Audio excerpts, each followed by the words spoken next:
Good morning, dear students. How are you? Yes, I am fine, and I hope all of you are fine. Yes, in the previous class, I have taught you about the arrival of Turks. Yes, and Muhammad Ghori was very important sultans among them, and Muhammad Ghazni is also important sultan among them.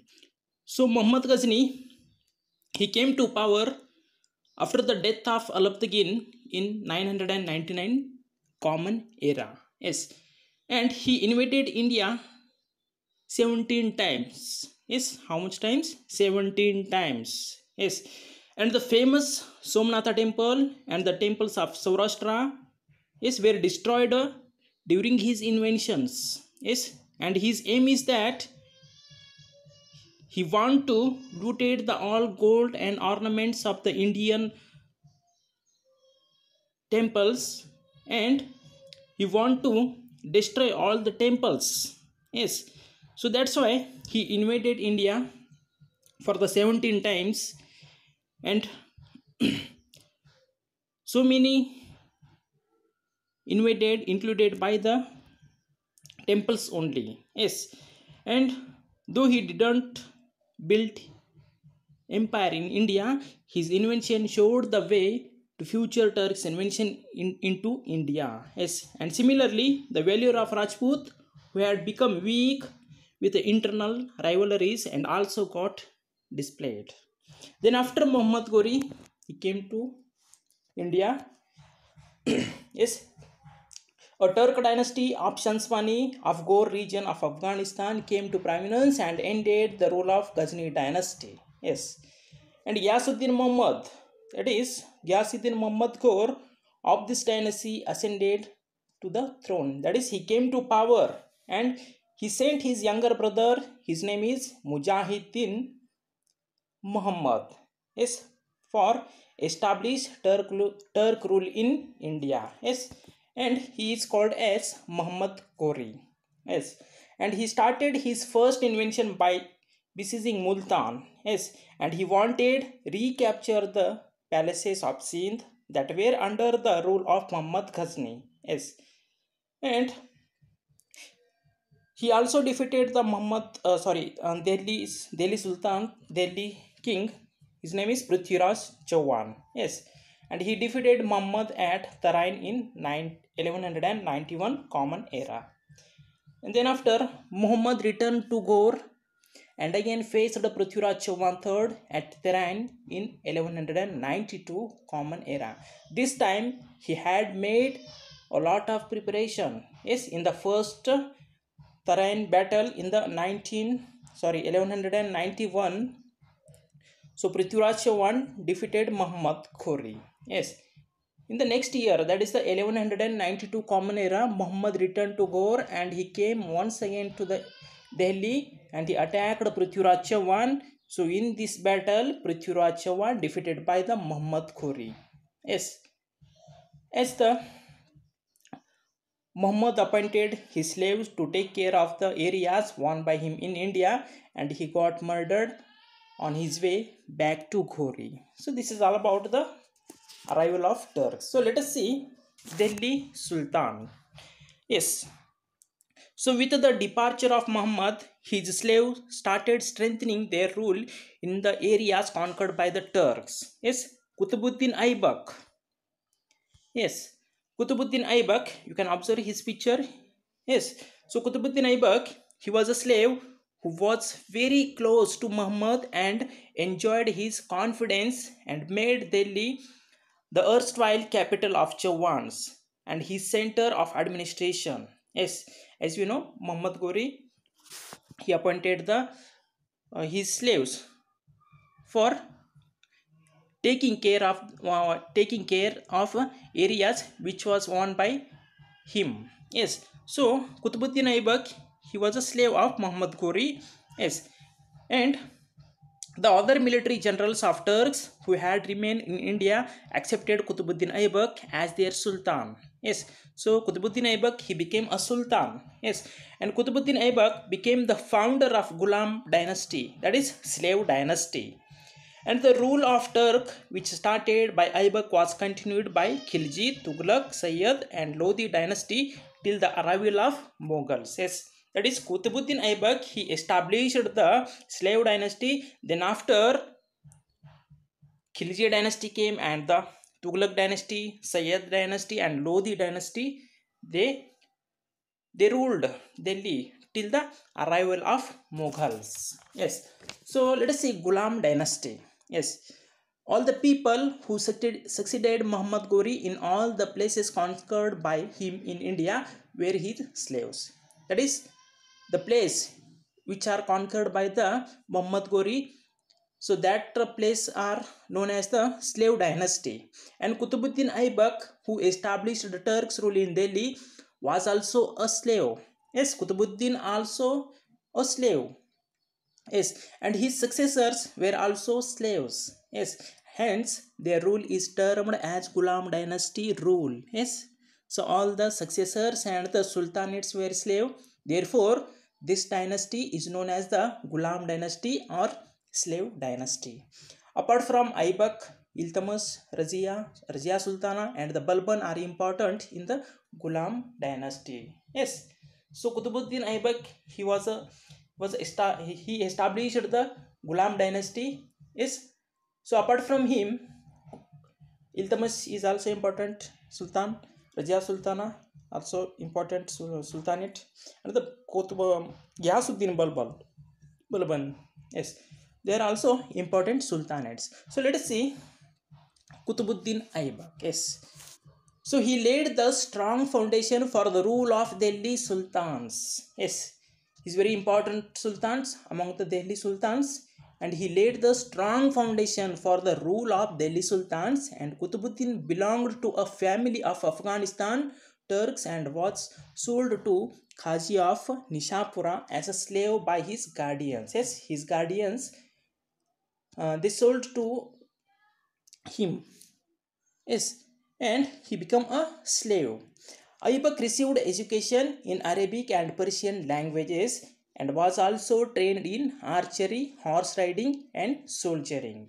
Yes, so he received education in Arabic and Persian language, and also he was expert in the archery and horse riding and the soldiering. Yes, these are some important techniques which very important to a sultan. Yes, and Muhammad Ghori, who was the governor of Ghazni, he purchased him as a his slave. Yes, Muhammad Ghori, he was a governor of Ghazni Empire, Ghazni province, that is in Afghanistan. So Muhammad Ghori purchased Qutbuddin Aybak as a slave. Yes, and Aybak attracted the attention of Muhammad Ghori by his bravery. Yes, as I told, Qutbuddin Aybak is very brave sultan, brave slave.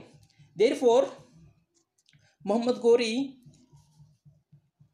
he appointed him as his slave, and he became the overseer of attacks on India. And after the second battle of Tarain, he became the successor of northern India during the period of Muhammad Ghori. Yes, after the second Tarain battle, that was in 1192. Yes, then after he became the successor of northern India during the period of Muhammad Ghori. Yes, Muhammad Ghori appointed as a Sultanate of Delhi. Yes, after the death of Ghori. Yes, and Aybak built Quwwat-ul-Islam Mosque in Delhi. Yes, you can see Quwwat-ul-Islam, which is established or built by Qutbuddin Aybak. Yes, that is in Delhi.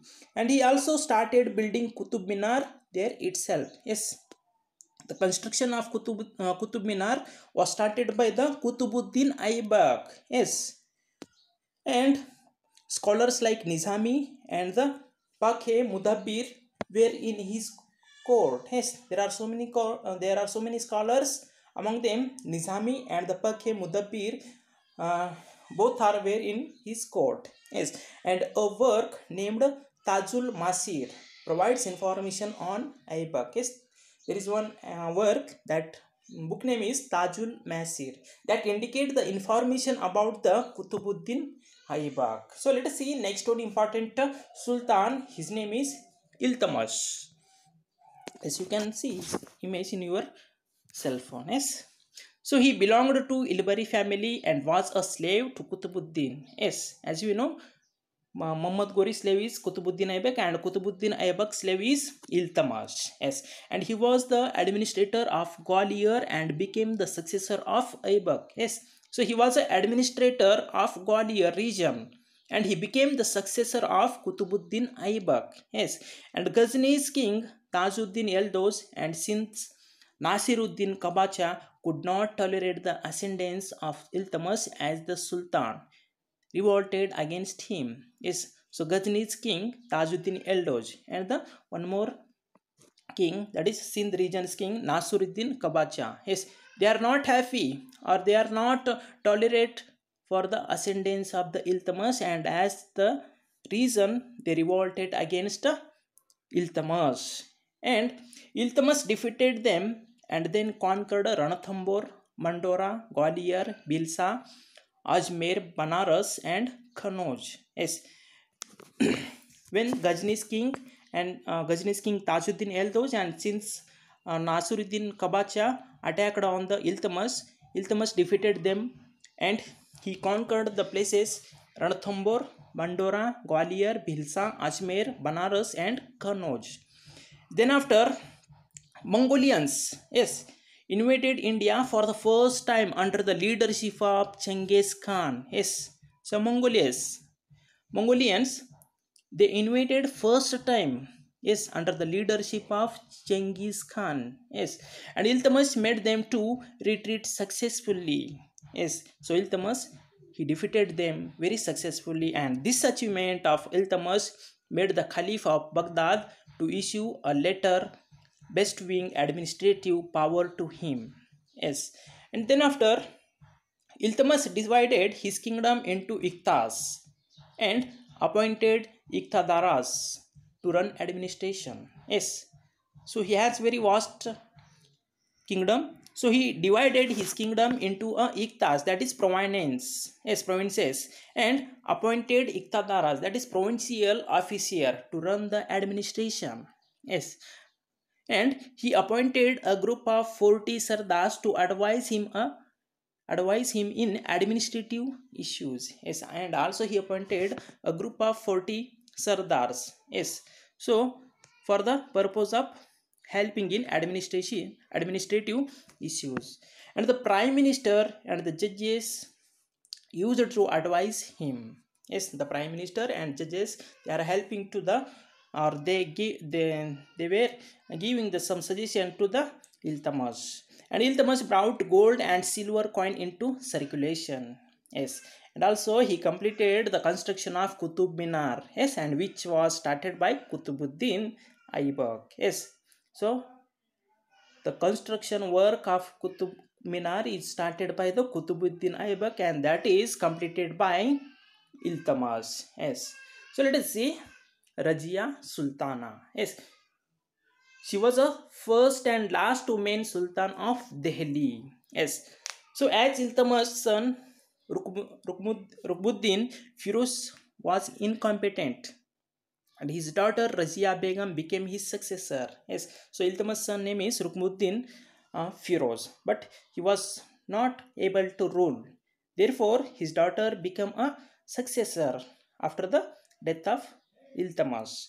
And she was the first woman to ascend the throne of Delhi Sultan. Yes, she was the first woman of Delhi Sultan, and she earned the title of Sultana and participated in battles and racing as man. Yes, so she was a very brave, yes, woman, and therefore she got the title, that is Sultana, and she participated in battle also. Yes, and she were dressing as a man. Yes, she established her rule from Sindh to Bengal. Yes, she has established her rule from Sindh to Bengal, and the provincial officials who were unable to tolerate her rule revolted and killed her. Yes, there are so many provincial officials are there. They are not happy with the Razia Sultana. Therefore, they are not able to tolerate her rule. Therefore, they revolted and killed her. Yes. So next one is Ghiyasuddin Balban. Yes, Balban was a slave of Iltutmish and had been part of Turkey slave group due to his loyalty, intelligence, and good qualities. Yes, Balban was also a slave of Iltutmish. Yes, and during the region of Rajia Sultana, he was appointed to the post of Amir-e-Shikar. Yes, during the rule of Rajia Sultana, so Ghiyasuddin Balban was appointed as a Amir-e-Shikar. Yes, and the Turkish Sardars supported his during the political unrest that emerged after the death of Rajia Sultana. Yes, and next Balban became the Sultan of Delhi. Yes, after the death of the Rajia Sultana, so Balban he became the Sultan of Delhi. Yes, and after the Sultan, Balban controlled the misrule of disobedient Turkish Sardars. Yes, there were so many disobedient Turkish Sardars there, and he had controlled over them. And he destroyed the Turkish Sardars' evil group. Yes, that is, they are the evil group. Yes, they are disturbing their administration, and the Balban he destroyed that all groups, and he thwarted the Mongolian attacks and ensured peace and order in his kingdom. Yes, he also defeated Mongolian attacks and he ensured peace and order in his kingdom. And he implemented various etiquettes and initiated various traditions in his court. Yes, he also implemented so many traditions in his court, and he wore Persian style of dress. Yes, you can observe his picture. He wore a Persian style of dress, and he declared himself as the representative of the god and enforced absolutely monarchy. Yes, he declared that I am a god. Yes, I am a god. That is, I am a representative of God. Yes, and he rebuilt his army with the support of able military generals. Yes, so he rebuilt his army with the able military generals. Yes, as you know, there are so many evil groups are there. So he rebuilt his army, and he with the supports of military generals, that is able military generals. In order to repel Mongolians' attack, he built forts along the border of northwestern India. Yes, so he want to save his empire. Therefore, he built he built a forts along with the border of northwestern India, and the efficient administrator Balbuddin was succeeded by Kaikubad, and he was murdered by his own wazir, that is minister. Yes, so Balban he was murdered by his own wazir, that is his minister, and with this the slave dynasty ended. Yes, so like this is a information about the Ghulam dynasty, and there is a one interesting video that is related to the Rajia Sultana, and watch that video. It is very interesting because she was a first and last woman of Delhi Sultans. Therefore, I have added that video. Please watch that video also. Okay, and I hope all of you understand this. Okay, thank you. Razia Sultan, the first and the last woman ruler of the Delhi Sultanate. In the early years of 13th century, fierce warriors were fighting to reign over Delhi. Among the warriors, there was a woman named Razia, who was the only female sovereign in the entire history of Islamic civilization across the world. Belonging to a slave dynasty, her accession to Delhi Sultanate's throne shook the established customs of nobility and power. Razia's father Shamsuddin Iltutmish had risen to be the Sultan of Delhi from being a Turkish slave. He raised Razia to be a bold young girl, training her alongside with his 3 sons in governance and military. Razia was trained from childhood by her father in warfare, in administration, in statesmanship, and even before he had made his will to appoint her his successor, he had gone on a campaign to Gwalior, and at that time also he left Delhi in charge of Razia and not in charge of his sons. The Sultan considered Razia equal to 20 of his sons in ability. She assisted her father in state affairs and never hesitated in giving her opinion. On his deathbed, Iltutmish nominated Razia as his successor, becoming the first sultan to nominate a woman as heir. However, her accession was challenged by Turkish nobles. Not wanting to see a woman ruler, her brother Rukmunuddin Firuz was set up to the throne by the nobles. Firuz indulged in hedonistic pleasures and left governance to his mother, dissatisfying the citizenry. In November 1236, both his mother and he were assassinated, and then Sultan Razia ascended the throne under the name Jalalat ud-Din Razia. She refused to be addressed as Sultana as it meant wife or mistress of a sultan. Did this service to her by saying Razia Sultan. She herself said that the word Sultan, if added as a suffix, is used for a consort or a princess. I am Sultan Jalaluddin Razia. That was the name in which she ascended the throne and in the name in which she struck her coins. So we should call her Sultan Razia. She was a monarch in her own right, not the wife of a monarch or just the daughter. Razia adopted a gender-neutral attire and abandoned the parda, angering the traditional Muslim society. She ordered coins to be minted in her name, Pillar of Women, Queen of the time Sultan Razia, daughter of Shamsuddin al-Tutmish, openly exercising her power. Being a secular leader, Razia prioritized both traditional and scientific education and established a host of schools, academies, centers for research and public libraries.